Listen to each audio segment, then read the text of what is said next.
Assalamualaikum warahmatullahi wabarakatuh. Bismillah, alhamdulillah, wassalatu wassalamu ala asrofil anbiya'i wal mursalin, amma ba'dah.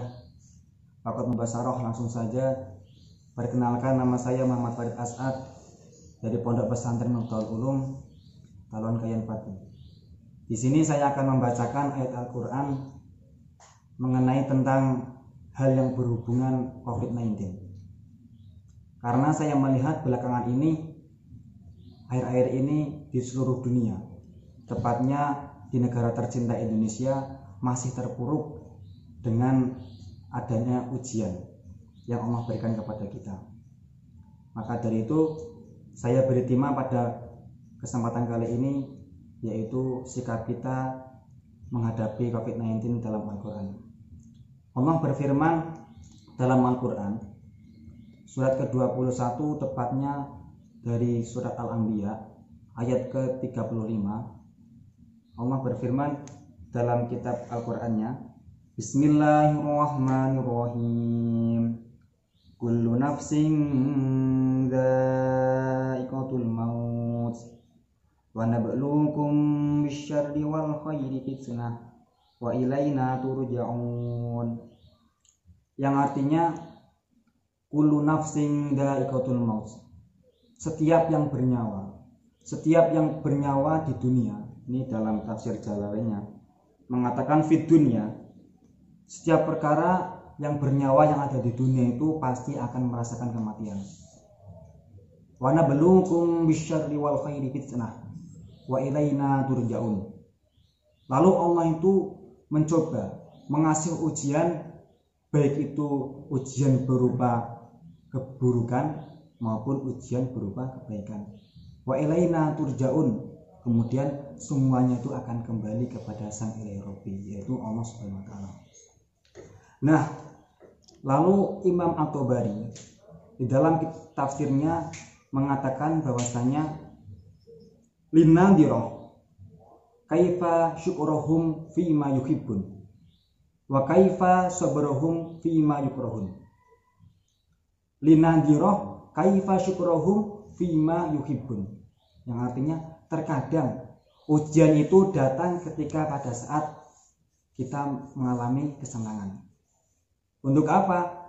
Untuk menguji seberapa besar syukurmu. Wa kaifa sabruhum fima yukrahun.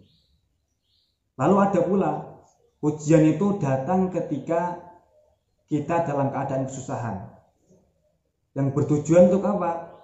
Yaitu untuk bersabar, untuk melatih kesabaran kita. Nah, jadi saya ingat dawuhnya Al-Imam Junaidi Al-Baghdadi wonten teng kitab Imam Al-Ghazali ingkang dikenal Hujjatul Islam, inggih punika kitab Muqasyafatul Qulub. Beliau ndawuhaken al-bala'u syirajul arifin wa yaqdatul muridin wa sholahul mu'minin wa halakul ghafilin, yang artinya al-bala'u sirajul arifin. Ketika ujian, ketika cobaan itu kok disandarkan kepada orang yang ahli makrifat, arifil billah, atau yang biasa dikenal sebagai wali, maka itu sebagai nur atau cahaya. Dapat diartikan ketika seorang wali itu mendapat ujian, mendapat cobaan, maka akan diangkat derajatnya oleh Allah. Kemudian wayaqdatul muridin itu adalah orang yang masih berjalan menuju Allah. Beda dengan ahli makrifat. Kalau makrifat itu pengertiannya menurut Imam Ghazali, al-ma'rifat nadru ila wajhillah, melihat dengan zatnya Allah. Berbeda dengan muridin adalah orang yang masih berjalan menuju jalan Allah. Maka ketika disandarkan dengan muridin itu cobaan sebagai peringat, sebagai teguran. Seperti halnya semisal orang tua itu menegur seorang anak. Tidak lantas orang tua itu semena-mena, tidak lantas orang tua itu tidak memperbolehkan suatu perkara ini tidak boleh. Namun apa? Orang tua tersebut hanya mengingatkan. hanya mengingatkan kepada anaknya agar tidak tersesat kepada jalan yang salah. Begitu juga Allah ketika mengasih cobaan, Allah ketika mengasih ujian itu kepada ahli muridin, maka Allah cinta, maka Allah reman dematan orang tersebut.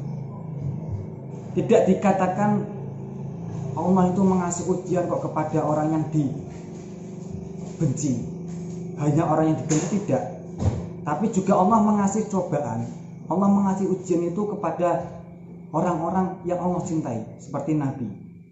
Nabi itu dicintai Allah, juga mendapat ujian atau cobaan. Wasolahul mukminin, ketika disandarkan kepada orang mukmin menjadi kebagusan, dan sebaliknya wahalakul ghafilin, dan ketika disandarkan kepada orang yang pelupa atau lali, maka akan sebagai kehancuran. Nah, itu kemudian pertanyaannya, bagaimana cara kita untuk bersabar? Cara untuk bersabar itu bagaimana? Ya, tentu tidak diam. Kita harus berikhtiar, seperti semisal berkarantina atau mengasingkan diri. Ini sangatlah penting dari pemerintah itu menganjurkan untuk mengkarantina, karena selebihnya kita sebagai seorang santri itu harus menaati peraturan pemerintah. Lalu Nabi juga menganjurkan yang diriwayatkan oleh sahabat Amir Sa'id. Nabi bersabda, faida waqa'a bi ardin fala takhruju alaihi wa idza waqa'a bi ardin fala takhruju firaran minhum. Kemudian lanjutnya hadis berikutnya yaitu Rasulullah bersabda yang diriwayatkan oleh sahabat Usain. Beliau bersabda, atani Jibril alaihi wassalam lihutmi wa ta'un faya musyakatil hutma bil Madinah wa nasara wa ta'un fisyam. Yang artinya Jibril datang kepadaku, kepada Nabi Muhammad, menginfokan, mengkabarkan bahwasanya umat Muhammad akan mendapatkan demam, akan mendapatkan cobaan yang berupa demam, dan akan terjadi kematian yang sangat besar atau banyak. Lalu demam tersebut akan menyebar dari mulai Madinah dan sampai ke negara Syam. Nah, anehnya lagi, setelah waktu Nabi wafat, kira-kira kurun 8 tahunnya, kekhalifahan Umar bin Khattab pada waktu itu, beliau mencari solusi. Beliau berdiskusi dengan sahabat Amir bin As yang pada waktu itu menjabat sebagai gubernur Syam, dan berunding dengan Mu'ad bin Jabal yang pada waktu itu sebagai ahli fatwa. Lalu hasilnya apa?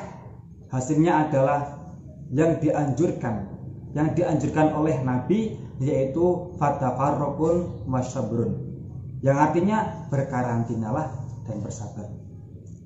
Nah, intinya pada pembahasan yang saya bicarakan itu, kita sebagai seorang manusia itu harus berikhtiar, harus ikhtiarnya itu berkarantina dan bersabar menghadapi semua cobaan. Kemudian jangan lupa berdoa kepada Allah untuk dikuatkan hatinya. Cukup sekian, mungkin banyak kesalahan dari saya. Wassalamualaikum warahmatullahi wabarakatuh.